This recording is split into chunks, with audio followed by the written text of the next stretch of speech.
Ladies and gentlemen, at the outset, I would like to thank you very much for this opportunity to address you on behalf of UN Women. I'm sorry that Madame Bachelet was not able to join you, and I'm also sorry that I couldn't be there in person.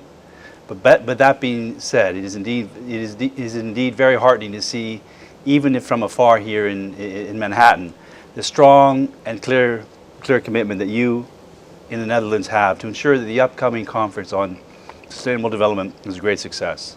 We at UN Women also feel that this could be a great opportunity for the international community to really make a difference to people-centered development, but only if we focus on the right issues and only if we can really act together in a very coherent and innovative manner. As you all know, many of the parameters have long been established.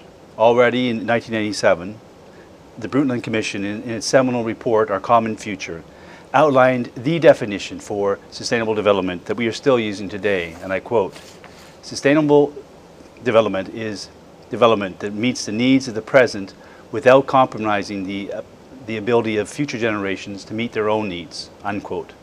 This seminal report was of course followed by the adoption of the Rio Principles by world leaders in 1992 to guide sustainable development throughout the world. Now, almost 20 years later, we can clearly say that, unfortunately, development today is not meeting the needs of the current generation, let alone the future. Just to give but one example, today at least 925 million people are chronically hungry, of which approximately 60% are women. We also know that countries with the highest levels of hunger also sadly have some of the highest levels of gender inequality. Despite the rhetoric then, it seems to me that we are continuing, unfortunately, business as usual. Last week, a report published by the U.S. Department of Energy indicated that greenhouse gas emissions in 2010 increased by 26% from the previous year. That's only in 1 year, one of the biggest jumps in recent times. This definitely does not look promising for ensuring the ability of future generations, my children and your children, to be able to meet their needs. We also know the rapidly accelerating pace of climate change is threatening food security all around the world, pressures that will only increase. We've just seen in the seventh billion person born, and we'll be welcoming the 9th billion in just a few decades. In this context then, I would like to start by taking this opportunity to commend the Netherlands for the action that you have taken, including making significant progress in reducing negative environmental impacts and enhancing energy efficiency. This was made possible, I understand, not only through, importantly, technological progress, but also through close collaboration and partnership with the industrial sector and through the implementation of your national environmental policy. The UN is also clearly focused on this agenda. As you are aware, the UN Secretary General has made inclusive and sustainable development, climate change, and the empowerment of women among his three of his top 5 priorities for the next 5 years. All of the heads of UN agencies have also issued a common statement for Rio Plus 20, in which they highlight gender equality and women's empowerment as a priority issue that warrants particular attention. We need to build on this as we move towards Rio Plus 20. In short, as you all know, Rio Plus 20 will focus on 2 main areas: the green economy in the context of sustainable development and poverty eradication, and of course also the institutional framework for sustainable development. I would like to emphasize that social, economic, and environmental issues are indeed intertwined and need to both be addressed in an integrated and holistic manner, and to ensure that enough attention is given to social equity and gender equality, especially at a time when inequality is rapidly increasing all over the world. Women are and can be powerful agents and participants in advancing sustainable development when their rights and their contributions are fully realized and fully respected. They should be in the lead in the transition to a green economy to make sure that risks to women and children and families and communities are minimized and benefits are maximized. For example, first, women's empowerment can put a stop to fast-paced population growth. Simply meeting women's demands for contraception, enabling them to make choices about spacing and timing of children, would lower global fertility rates significantly and address several pressures on societies from rapid population growth. Secondly, women's empowerment can contribute to heightened food security and reduce the number of hungry and undernourished people.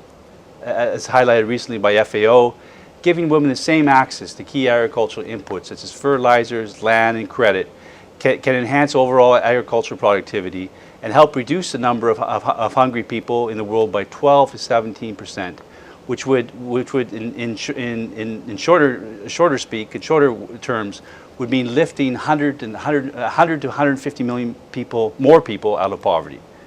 Thirdly, women's empowerment can lead to sustainable consumption if women are enabled to participate in decision making and take on leadership and management roles. Surveys in many northern developed countries have found that women, owing to lifestyle and consumption patterns, seem to be much more concerned about the environment and have a greater sense of responsibility towards achieving sustainable development. And fourthly, women's empowerment can lead to the use of local and indigenous knowledge to advance environmental sustainability. Women who depend on ecosystems such as forests, medicinal plants, other food and energy sources provide valuable knowledge and critical skills that are needed for protecting, for sustaining, and for managing the environment and its resources. My overall point then is that women, and addressing gender equality and women's empowerment much more robustly and more boldly, are absolutely key to finding effective solutions for sustainable development. However, to do so, women must be empowered to engage in decision-making processes as well as to have equal opportunity to access and manage natural resources. Women must have an equal voice, greater leadership, and enhanced participation at all levels of policy formulation and decision-making, and in formal governance institutions with regard to natural resources and environmental management, conservation, protection, and rehabilitation.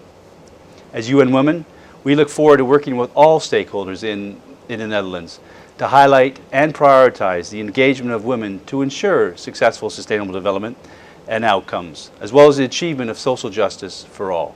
I would like to especially congratulate you for establishing the Netherlands Civil Society platform for Rio+20.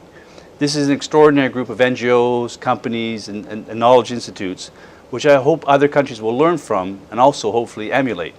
I would like to encourage this group to actively engage with women's NGOs to ensure that greater equality and women's empowerment remain high, very high on the Rio+20 agenda.